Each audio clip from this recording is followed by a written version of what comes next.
ಎಲ್ಲರಿಗೂ ನಮಸ್ಕಾರಗಳು. ಗಣಕರಂಗ ರೀ ಧಾರವಾಡ ಇವರು ಆಯೋಜಿಸಿರುವ ಬುದ್ಧ ಪೂರ್ಣಿಮೆ ಕವನ ಸ್ಪರ್ಧೆ 2026 ಕವನ ಸ್ಪರ್ಧೆಯ ಶೀರ್ಷಿಕೆ ಬುದ್ಧ ಯುದ್ಧ. ನಾನು ಶ್ರೀಮತಿ ಅನ್ನಪೂರ್ಣ ಪದ್ಮಸಾಲಿ ಕೊಪ್ಪಳದಿಂದ. ನನ್ನ ಕವನದ ಶೀರ್ಷಿಕೆ ಯುದ್ಧ ಮತ್ತು ಶಾಂತಿ.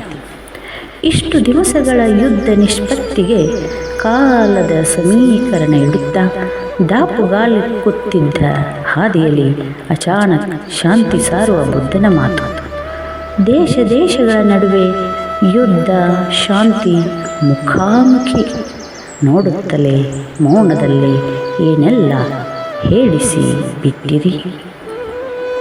ನಾಡು ಗಡಿ ಒಬ್ಬರದಲ್ಲ, ನಿಸರ್ಗಕ್ಕೆ ಗಡಿಗಳಿಲ್ಲ. ಪ್ರಶ್ನೆಯಲ್ಲೂ ಪ್ರಜ್ಞೆಯ ಸಿದ್ಧಾಂತ ಜಾರಿಗೆ ಬರದೆ ಆಗುತ್ತಿದೆ ಬರೀ ವೇದಾಂತ. ಯುದ್ಧಕ್ಕೆ ಕೆಂಡಾಮಂಡಲವಾಗಿ ಸಿಡಿಯಲೆತ್ನಿಸಿದವರೆಷ್ಟೋ ತಿಳಿಸಲು ಬಾ ಬುದ್ಧದೇವನೇ. ಸಭ್ಯತೆಯೇ ದೌರ್ಬಲ್ಯವೆಂದರಿತವರ ಭ್ರಮೆಯ ಬಿಡಿಸು. ಶಾಂತಿ ಸದಾ ತುಂಬಿ ತುಳುಕದ ಕೊಡ ಅರಳಿಸು. ನಮೋ ಬುದ್ಧಾಯ ಧನ್ಯವಾದಗಳು. ನಮೋ ಬುದ್ಧಾಯ ಧನ್ಯವಾದಗಳು.